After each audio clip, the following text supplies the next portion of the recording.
Oh, we just gone live, and if you're watching this around Facebook land, we can't tell you this joke because it's a little bit rude. Well, it's not rude. It's kind of in the sort of 70s sitcom type rude, isn't it? It's a bit bawdy, bit of a bawdy joke, but it is quite funny. That's not a record, is it? Yeah, it's just on the cuff, isn't it? It's on the cusp. It's on the cusp. Bloody disgusting. So I'm just checking around to see where we're actually streaming live. And oh, it is. Yeah, it's live in the group. Oh, you won't believe that screenshot in the group. It's just frozen with us both laughing our heads off. It's fantastic. Hey, if you are here, we're going to have a lovely half an hour, 45 minutes, something like that together. A really fantastic little bit of a break for you on a Wednesday afternoon. So stick around. There's going to be lots and lots to hopefully learn from and just get some ideas and inspiration from the two of us this afternoon. So if you're watching this live, just give us say hello in the comments. There's also something else that I want to do quickly because StreamYard's a bit weird like this. If you look at the banner at the bottom of the screen here, this scrolling thing, it says streamyard.com/Facebook. If you're watching this live, just as you're commenting or before you comment, make sure that you have given StreamYard permission to share your name so we can see who the hell you are. So if you're watching in the JHM group, hello, you're very welcome. If you're watching on my personal profile, hello, obviously. If you're watching on my business page, well done, you're the one. On the business page. If you're watching on LinkedIn, hello, better straighten my tie. That's what LinkedIn's like, isn't it? A bit straight. And if you're watching on X, formerly known as Twitter, why? Facebook user says hello. So we've got this thing now where we can actually display, but you see, we don't know who you are because you haven't gone to streamyard.com/Facebook and announced your name. So if you're not going to do that, then just say who you are. Just say who you are, just say hello. And obviously hello back from Farida and me, which is nice, isn't it? Okay, so the comments thing going here. So how's Farida? How are you? How's your day going? Well, yeah, I'm very well, thank you. Woke up this morning with a spring in my step, even though it's winter. I don't know. I think it was the winter sun. To be honest, it was particularly diabolical this morning actually because I was walking Oscar to school, and it was a little bit chilly. I'd forgotten the beanie, and then it started to rain. You know that cold, driving northern rain. Yes. Well, you're a bit further north than me. Am I on Zoom too, Mr. C? Not at the moment. No, I'm on StreamYard. We're streaming this around all our platforms because that's the best way, I think, to do a little two-person interview. And it looks quite snazzy as well, doesn't it? The background looks nice and all that kind of thing. So I'm not sure who you are because you said you're on your Facebook user. So if you can get your act together, you guys, and just go to streamyard.com/Facebook and just tick a box and it gives StreamYard permission to display your name.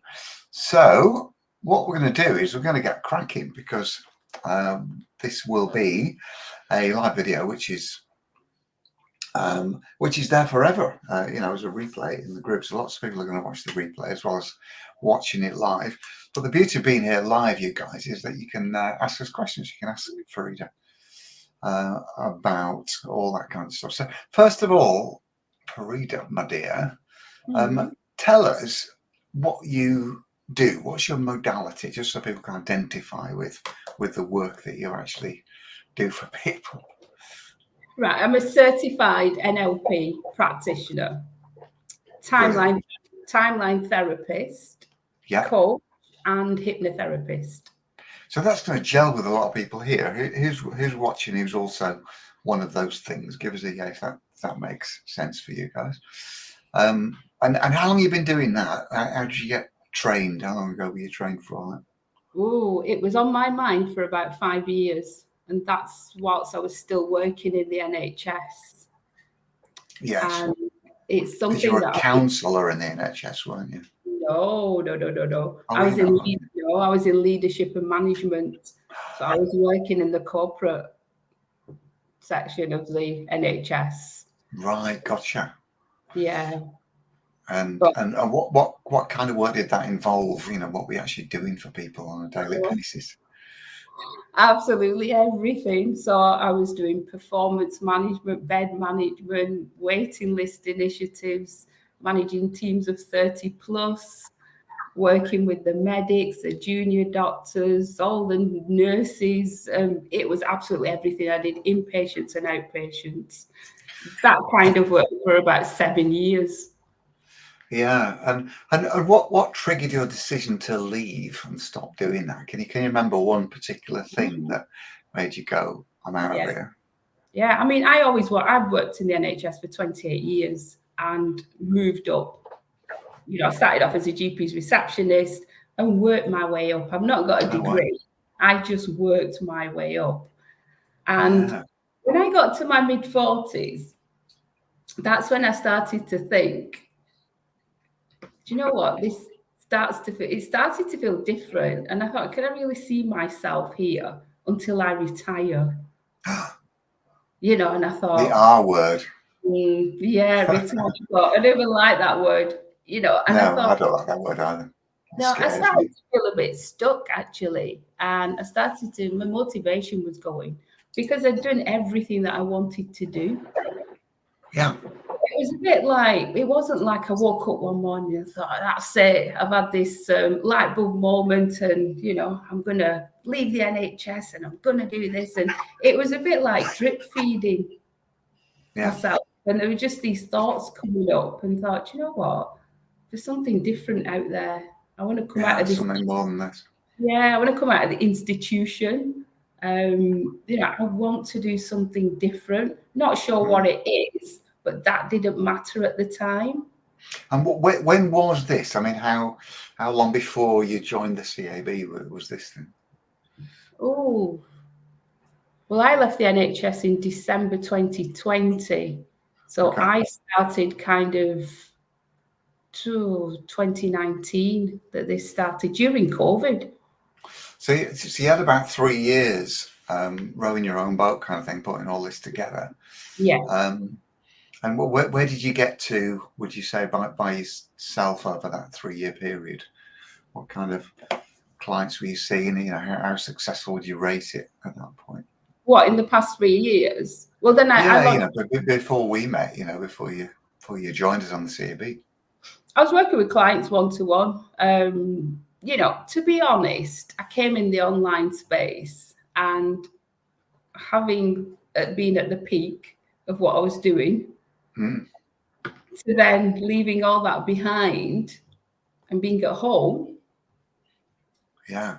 I just felt so isolated. And I thought, I don't know anybody anymore. It was like I had to really work. I had to really work on myself. And that started whilst I was in the NHS as well towards the end. I was going to say this, how much of an overlap was there really? Or was it just a cliff dive from Friday, I'm out of here, and then, okay, I need to start my own business? Was there an overlap? There was an overlap because the last day of my NHS role, I felt like I was in a movie. I felt like I was leaving. You know, like Tom Cruise walks off and there's everything blowing up in the back. Walking towards something that's very beautiful. He'd probably been riding his Harley Davidson down a long straight road, wouldn't he, to the sunset? I had bags and presents and everything under my arms and I was walking as fast as I could. Oh. But I bet they all miss you, don't they? Yeah, I do. I still get emails and phone calls and messages. But what I did was from January 2021, I gave myself some time off. I'd never given myself time off. No. So, you know, I felt like I'd been flung off a roller coaster, to be honest. And I thought, right, let's just pause. Let's just do what I want to do, whatever that is. And I started to create my own life, I guess. Yeah. And started to do things that I really want to do. What a rather than fantastic lesson that is. Listen, we've got a few people watching this live. Just tap in the comments if any of this resonates with you. Is this the kind of thing that you guys did? If you were employed at one point and then you weren't anymore and you run your own business, is this the kind of feelings that you had? Or how did you do it? Did you do a cliff dive, as we call it? Just stop and start again, or did you start your business whilst you were working? How does that actually work for you? And we'll pop some of the comments. We'll pop some of the comments out here. Tell us about your experience. Yep, indeed. It's a lovely word, isn't it? Yep, indeed. And hi to you, Rajesh, as well. Yeah, give us some insights, folks, into how all this that you're hearing from Farida is resonating with you. Can you identify with this, kind of leaving the corporate? So I can't remember, Farida, how you and I first met. I mean, I guess there was a bit of outreach. You joined the group, that kind of thing. Yeah, I don't know if somebody invited me. I just came across your group. I'm not quite sure. Because we've got one or two mutual friends, haven't we? Yeah. And I just thought, oh, this group looks exciting. There's lots of people and there's a lot going on.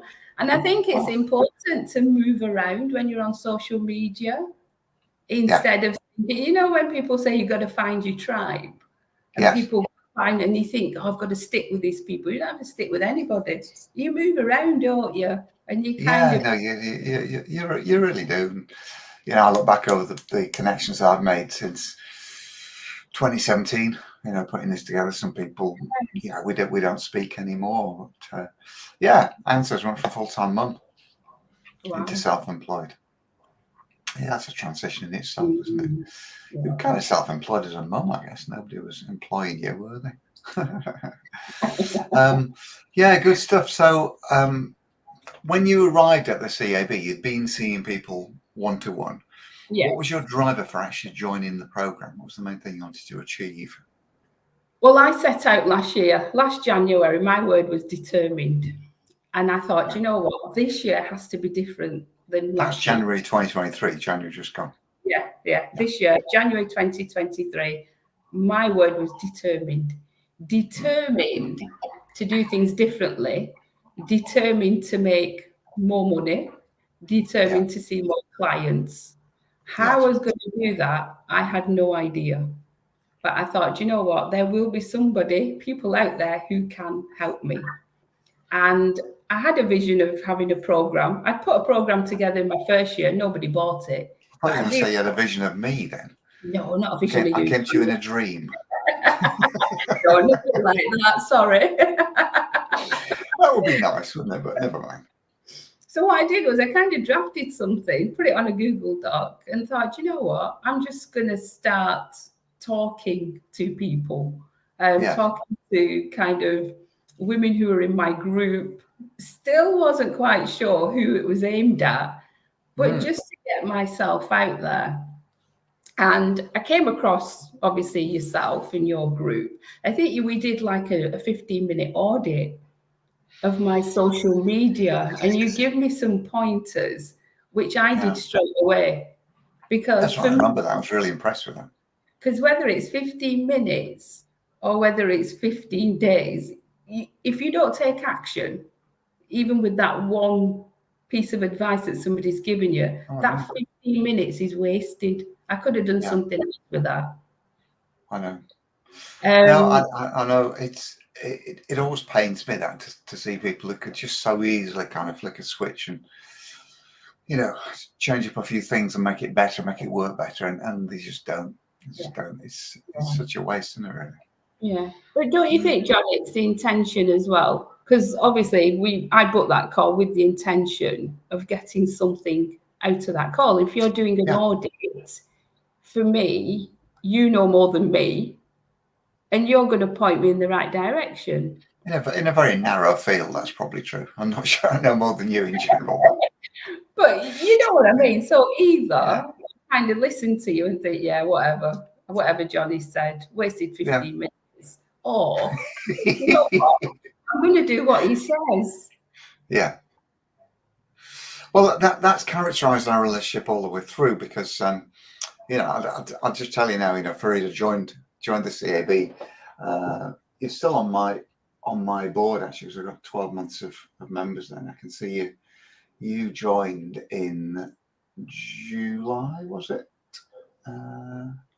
Did we not? No, I thought we finished in July. Yeah, so the 23rd of July you actually joined, was your start date, and then you'd finished by the end of October, and so August, September, October. So it's a 3-month program.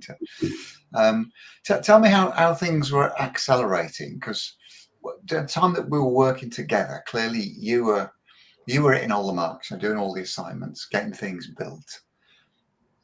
And then almost as soon as the end of the CAB, what kind of triggered some real action then? Because you've disclosed to me just recently that you made some early sales, almost immediate sales, didn't you, after the end of the program? It wasn't the end, Jonny. It was during the program. Because for me, it's the excitement, it's the curiosity. And the more kind of I was working on my program and everything that we were doing, I could visualize it. So I actually put myself into it. So before I'd actually visualize, right, what's my program going to look like? When we do the messaging, I actually visualize myself having those conversations as well.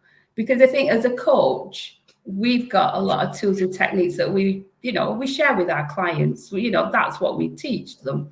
Yes. And I think when you teach yourself and you put yourself as the client, you become a coach and client, don't you? You can actually flick that switch. Oh, very, very much so. That's been my ethos from the start. I never teach anything that I haven't done myself, and most of it is what I'm doing now as well. So I'm just kind of laying the process bare, So I really get that. So a bit of self coaching to say, come on, Farida, you can do this.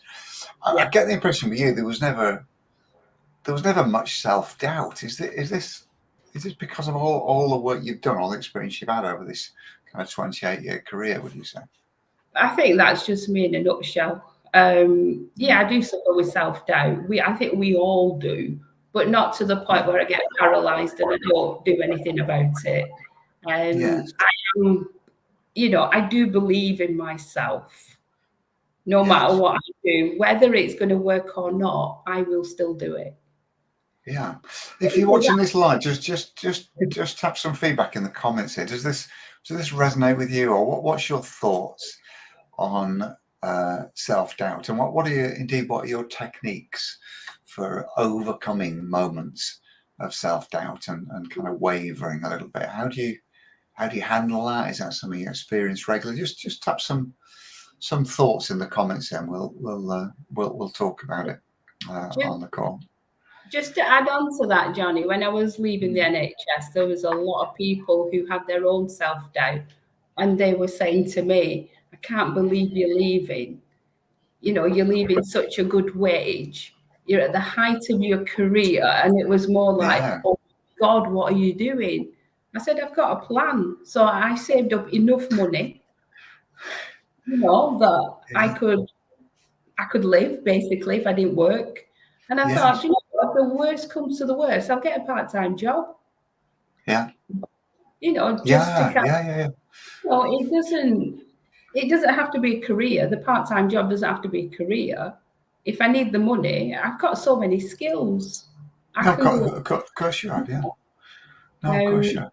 It was more other people's fear and other people's self-doubt was being pushed onto me, including my family. Yeah, I think oftentimes if they can't imagine themselves doing what you're proposing you'll do, then on your behalf they have doubt about whether you can do it as well. Humans are quite limited like that. They often, project their own thoughts and feelings onto other people, don't they? Yeah, people either think you're brave or off your head. Yeah. Brave and stupid, she is. Brave and stupid. Well, Rajesh is supporting you here. Well, clearly you made the right decision, didn't you? Let's see what. Oh, it is our friend Eva. Like the projector. She's my queen. I know she's lovely. We love you, Eva. We Thank you for being here. Thank you for being here. You're inspiration to us all, you are. We are off our head, that's the beauty of it. Yeah, and I don't know. I guess when we say off our heads, what we probably mean is by comparison to the general public, who are oftentimes grey and vanilla and too cautious. It's like going back to old Rodders, isn't it? Rodney Trotter. Who dares wins? He always used to say, "Who dares wins, Rodney." You've got to actually put yourself out there for anything good to happen. So you made what to a lot of people would seem like an extremely risky decision. Yeah. And on the back of it, you and I started working together. We helped you, and that's as much as we did. We didn't do it, you did it, but we helped you put your program together, put your offer together and your audience. So tell us what's happened since. I mean, this is really in the last 8 weeks, isn't it? So it's no more than 8 weeks since you finished the program. Yeah. Give us some numbers, give us some metrics. What's actually landed in your world in that 8 weeks? So obviously, I mean, I was super excited and really pumped up and really motivated because I thought, you know what, I've got the tools that I need. I've learned, again, it comes back to choice, doesn't it? Either I've done a 12-week fantastic program and I've given Jonny a buttload of money and I do nothing with it, or, I've used my time wisely, I've used my money wisely, and I'm going to do something about it. So I took everything and I started to implement the actions, the 5 actions. Yeah, and they're actually a 5-stage process, Yeah, they're stuck on the wall, and it's the first thing I do because you said that you do those first and then you do all the other stuff after. So that's what I need to do. So that's what I constantly started to do it. And it was consistent. And at first it felt a bit like, oh, I have to do it. And then it's become kind of like, it's become a habit. It's become more of a routine, which is what I was. Isn't that fantastic? Yeah. That's music to my ears. That, most people never get past the stage of it feeling awkward, of it feeling difficult. There's a favourite quote of mine from years ago when I was kind of studying this genre and helping people with this kind of thing. It's a quote by an author called Robin Sharma. If you've not come across him, he's written some great books. There's one called The Monk Who Sold His Ferrari, which is a lovely book title, isn't it? But his phrase, I think, which is exactly what you're saying here, is that all change, this is what it is for you. The journey you've described is a journey of change. He said all change is difficult at first, messy in the middle, and beautiful at the end. And I just love that, those kind of 3 stages of change, because you start looking at things and you go, well, Jonny's told me to do this. That seems bloody hard, that is. I can't do that, can I? And then there's a proportion of people who will always step away at that point. It just gets too difficult, can't do it. But if you get over that difficulty and you accept that it's going to be a right mess in the middle, because you're going to start implementing stuff in the wrong direction, and you're going to have to tweak it. It's not all going to be right to start with, and you'll start to just arrange it all, and with a bit of consistency wrapped around that, it becomes a beautiful thing. Because I don't know if you felt this, Farida, whether you got to that wonderful stage where you think every morning, I'm just going to talk to a few really interesting people today. That's what I'm going to do. And that's something that I missed, because I'd been working with so many hundreds of people for so long, and then all of a sudden being alone and feeling isolated, and not having a routine that works, consistent. So that really helped me. And obviously I started to have these conversations and really putting myself out there. And I was enjoying the conversations, but I wasn't hesitating in what do I say? What do I write now? Am I going to offend somebody? Is this a kind of social media etiquette? Because it is a different way of communicating. am I going to? It can be, yeah. I think there's a danger in regarding it as a completely separate process, because it just really isn't. The best conversations that I ever start are as if I was just standing at a bar, and I just struck up a conversation with someone. I did that in our coffee bar last weekend. This other chap and I were waiting for a cup of frappers or whatever they were, and we just started talking. I can't even remember what it was, but there was something in his demeanour or something he said to somebody that's triggered a thought. And anyway, before I left the coffee shop, he joined the group. He joined my Facebook group. And that's all it is, isn't it? If you got the ability to just tap a stranger on the shoulder and go, hey, you know what? I might be able to help, that kind of thing. Yeah. Let's have a look. So Aoife's joining in, sending the love. That's fantastic. Raj hasn't made that step fully yet. He's working in a well-known retail chain selling electronic stuff that's also got the same name as an Indian dish. Yeah. All right, curries. I can certainly understand where you're coming from. Current work to do with toxic management, competitive colleagues, difficult customers. Yes. Yeah, I know. I can resonate with all that. Yeah, exactly. And then, Raj, honestly, I do believe, my friend, Raj and I have known each other for years. Raj is just a hop and a skip away from making all this happen. Raj knows all this stuff. I think the next stage for you, Raj, is to implement this stuff and, maybe do what Farida did and just go to hell with it. I'm gonna get my business going. I really am. And Aoife's done that too. None of us have started from a point of, abundance and clients lining up around the block to work with us. But you've got to get started. You've got to get started somewhere. And Raj is full of wisdom. He knows what he's on about. This isn't a Zoom template, by the way. I'm assuming this is you, Fiona. I'll tell you why I know it's Fiona, because she also commented just here. And Fiona's written a book called Sex and the Shy Girl. And she works with shy girls and helps them with their sexiness. Yeah. Which is a fantastic thing to do, really, isn't it? Raj, you are welcome, my friend. That's one of my favourite Yoda quotes. Yeah. Since Oscar's got into Star Wars, I've really been studying Yoda. I think he's a font of all knowledge, isn't he? Very wise.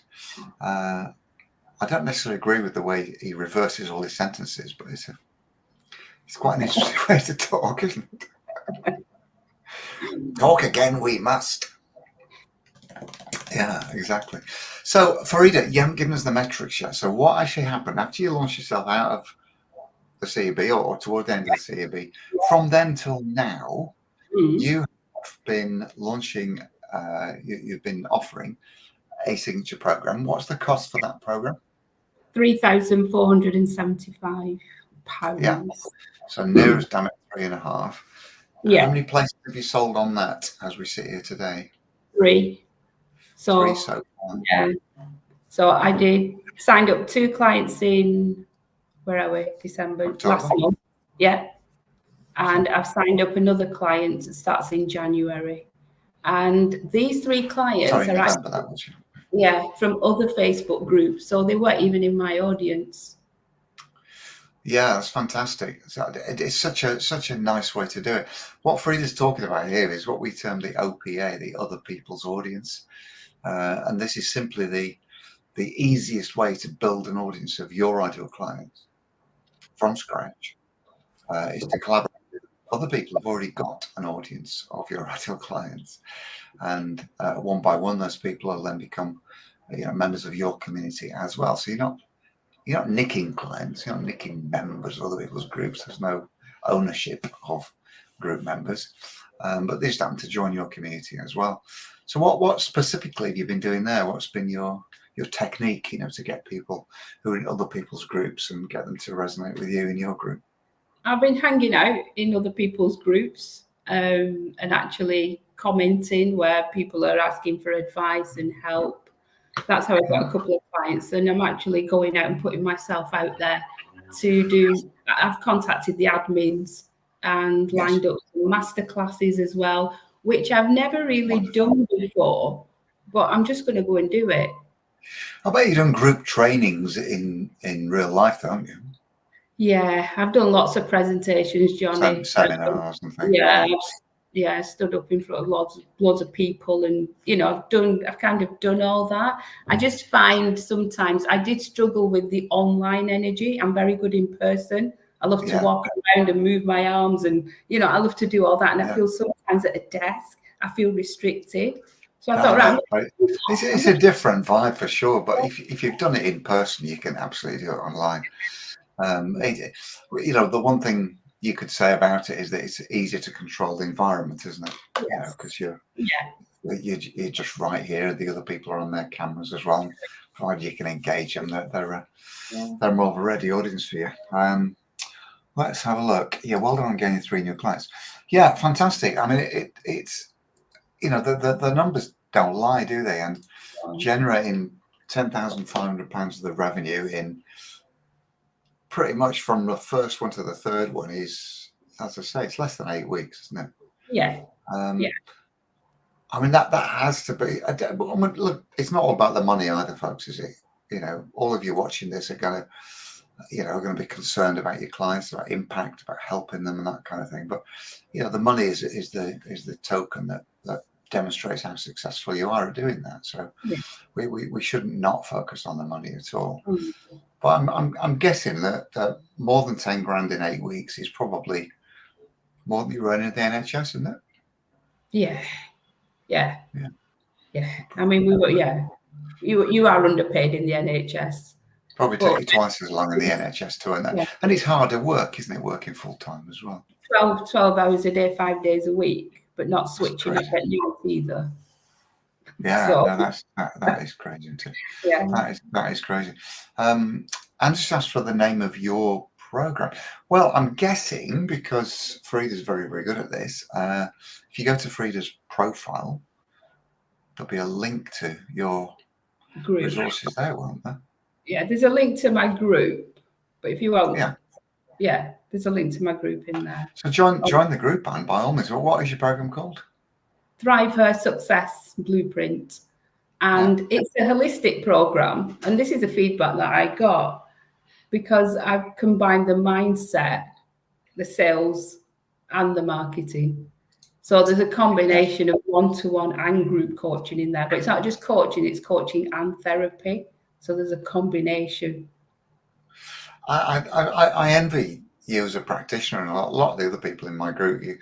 You've got so much in your toolbox, so many different modalities that you can bring out, and you just got to be careful that doesn't become overwhelming for someone looking to work with you. You've got to be clear on the single outcome that you deliver, aren't you? Yeah. So Roger's got a pat on the back there. We've got a question actually. So, do you tend to write on Facebook, contribute to the Facebook groups, or do you use the social media platforms? I think you've got something going on LinkedIn as well, haven't you? I'm on LinkedIn, but I'm not active on LinkedIn. Instagram, I've not really warmed to it. But I thought, you know what? If I master one platform, and feel really comfortable and confident, I think my next step will be LinkedIn. But I think for me, Facebook at the moment, it just feels good. Yeah. No, look, you're absolutely right. You're absolutely right. And all the clients you'll ever need or want are on Facebook anyway. I read the other day the active monthly user on Facebook is up to 3 billion now. 3 billion active monthly users. That's not people with accounts. That's people that actually have logged in at least once in the last month. It's just phenomenal. You can't argue with the stats. So it's quite clear that all the clients that any of us ever need are active on Facebook. There is no doubt about that. Love the name too, says Anne. Yeah. Well, look, Farida, we're not going to keep everybody hanging on all afternoon. If you could give just one tip to take away for people to go and implement so that they can start to reproduce the level of success that you're achieving, the momentum that you've created, what would that be? What would you be saying to someone who's listening to this? Perhaps they've been on the CB, maybe they haven't, maybe they're just in the group. What's the bottom line for you? I think whether you're in the group or you're in the CAB, you're doing it, you've done it. It is about implementing and taking action. It is about actually doing the doing. If you don't do the doing, it's not going to happen, is it? No. It's like if you want a glass of water, you have to get up and go and get it. That glass of water is, actually, I don't. I have a glass of water here. I've got my drink, but you know what I mean. You actually have to physically. Nobody's going to do it for you. But if you've invested the time, the money, it's a huge investment. Time's a huge investment. Just take action. If it's, it won't go according to plan. It doesn't. There's no such thing. You learn as you go along. And you become a lot more confident. The self-belief becomes stronger. And once you start hitting those sales, you have those conversations. Probably do what I did, have a bit of a dance in the kitchen. I didn't even tell you, Jonny, did I? I just took it as, okay. And you were like, what? You didn't even tell me. Just get on and do it. Just do it. Well, I mean, you've proven that you're not doing it to impress anybody else. You're doing it for your clients and for you, aren't you? There is one little thing which is probably a wee bit sensitive, but I remember you saying, how can we put this diplomatically? You didn't quite have the support from everyone in your household, did you? No. Is that starting to shift now? My mum supports me, bless her. She hasn't got a clue what I'm doing, but she supports me. My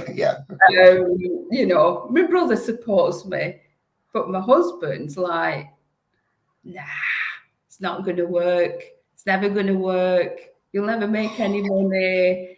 How can you make money online? What's coaching?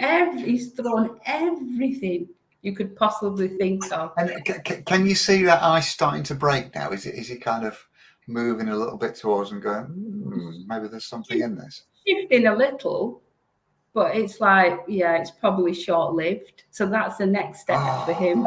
Well, you know what? Kudos to you for taking this so lightly, because I tell you what, having someone close to you with that kind of attitude would crush some people, wouldn't it? Yeah. Well, what's your kind of defense mechanism there? You must be pretty bulletproof with what you're doing. It's kind of the words kind of bounce off after, because when you have got that strong self-belief, I kind of go back to, do you know what? Why did I leave the NHS? Why did I change career? Why am I doing what I'm doing? They're my whys. Yeah. They're my whys. So that's what they're my whys. Yeah, they're not your whys. Yeah. They're not his whys, they're mine. So it's his whys, they're my whys. That's fantastic. Isn't it? That is absolutely fantastic. Yeah. Raj is tapping away like crazy on the keyboard. Yes. Well, it is a great achievement, that, and this is just the start, isn't it? It's just the start. Your goal, your monthly goal, ideally, is how many people on the program? 3 4.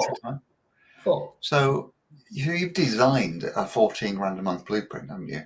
Yeah. And I have every belief that in January you're going to do this, because there's a little while yet, isn't there, before you? What date in January are you starting? We're on the... What date is it launching in January? What date are you starting? 8th. The 8th? 8th of January. Oh, you got loads of time. You'll find some people there. Yeah. I mean, look, as well, and it's not an awful result if you just get 2 people on for January, is it? It's not the end of the world. No. So I'm not. Yeah. I'm sure you will. I have to reveal to those of you who are watching this that one thing I really admire about Farida is that you have this kind of thirst for continuing development. And in fact, you're joining Mitch and me in January, aren't you? Yes. Our mentorship. That's going to be fantastic. And if you listen to this, if you've either done the CAB or you haven't yet, This is actually a lower cost way of getting to work with me.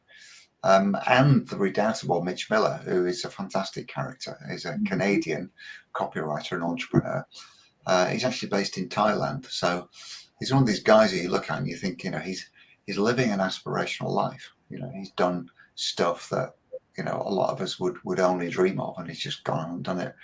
But he's an absolutely brilliant educator as well. So Mitch and I have collaborated, and we're doing a 4-week mentorship in January. And we're pretty much overt about the price. We're taking 10 people on board, only 10. We're meeting once a week for 4 weeks, and we're only charging $1,000 each for it. So it's crazy cheap. It's like £800 and then something like that. Yeah. I berated him. I said it's not enough money, that, but he said no, we'll just do it because this is the first time that he and I have worked together. So we'll be vibing off each other and scoping each other out, just making sure it's all working before we really charge the big bucks. But we have got a huge project planned together for next year as well, which we'll reveal in due course, probably just after Christmas. But if you're watching this live or in the recording and you would like to work with Mitch and me in January, it's $1,000, about £800, and Farida's with us, as are a bunch of wonderful, inspiring other entrepreneurs. We've only got 2 places left. We've actually sold 8 out of the 10 places so far. So, it will be a full house before Christmas. We're confident. So kudos to you, Farida, for joining us on that. I'm so excited about doing this. It is starting in January. And to answer Raj's question just one more time, it is in January. The first, let me just open my calendar. First date, I don't know if we've told you yet, Farida. I've told anybody. It's Thursday, the 4th of January, 2 o'clock UK, and then it's going to be the 11th, the 18th, the 25th. 4 sessions with lots of support in between. So that is the timings. So if you're interested in this, just type, I don't know, just type Mitch in the comments, something like that. I'll pop a link to it in the comments on this video in the JHM group. Anyway, all right. Well, that is fine. I'm happy. I think we've demonstrated today. You've demonstrated today, Farida, that the main thing is just to bloody get on with it. This stuff works, doesn't it? And JFDI, just freaking do it. Nothing I teach is in the nature of a downloadable course that you can just go and stick in a dusty corner of your hard drive, and then do nothing about it. We're not for course junkies. I don't work with people who are just flailing around in the dark looking for some magic bullet. We just got to get on with it. I mean, we get on with it as a collective. So hopefully we can continue to inspire you, Farida, day by day, week by week. We'll see you. And just one last word, Jonny, and to have fun at the same time. We do have fun, don't we? Yeah. We started this session giggling. With a dirty joke. With a dirty joke. I'm not going to leave you with a dirty joke. I could leave you with a not even dirty, slightly dirty joke about when I went to buy my Christmas tree, and the bloke was wrapping the Christmas tree, and he said to me, "Are you going to put it up yourself?" I said, "No, in the lounge, you pervert." Oh, God.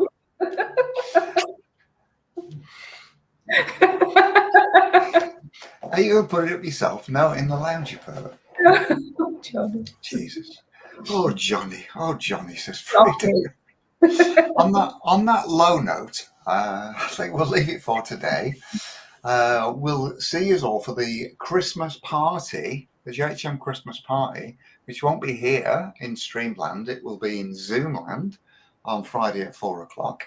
If you haven't seen the post yet, dive into JHM because what we want you to do is put forward an offer for something that you can give in your not so secret Santa bulging sack, in our not secret Santa bulging sack.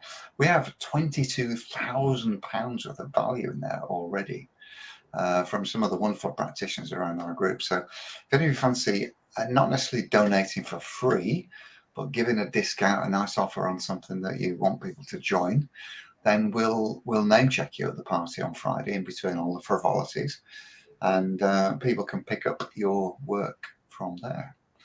So there you go, fantastic. We shall leave it, Farida. It's been lovely, my dear. Always fantastic to see you. Love you lots. And you guys have a great rest of the day. Take it easy.